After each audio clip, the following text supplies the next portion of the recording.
శ్రీమతే రామానుజాయ నమః. భగవానుడు సర్వస్వతంత్రుడు. ఆయనతో సమానమైన వారు కానీ ఆయన కంటే అధికమైన వారు కానీ లేరు, ఉండరు. అందుకని పరమాత్మను నిస్సమాభ్యాధికుడు అంటారు.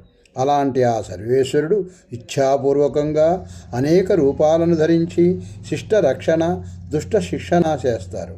ఈ రక్షణ కార్యక్రమాలలో శిష్టులైన వారి కోసం, వారి ఆర్తి తీర్చడం కోసం పరమాత్మ అనేక రూపాలలో, అనేక పేర్లతో, అనేక స్థానాలలో వేంచేసి ఆశ్రితులకై పరితపిస్తూ ఉంటారు.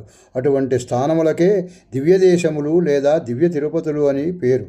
ఆళ్వారాచార్యులు కీర్తించి ఆరాధించిన ఈ మహోన్నతమైన దివ్యదేశాలు మొత్తం 108 స్థానాలుగా మన పెద్దలు నిర్ణయించారు. సంప్రదాయపరులు ఆయా దివ్యదేశాలను సేవించినప్పుడు ఆళ్వార్లు కీర్తించిన ఆయా పాసురములను విన్నవించడం పరిపాటి. అవి 4000 దివ్య ప్రబంధాలలో ఏ శతకంలో కీర్తించారో గుర్తించి సేవించడం సామాన్యులకు కష్టం. జై శ్రీమన్నారాయణ.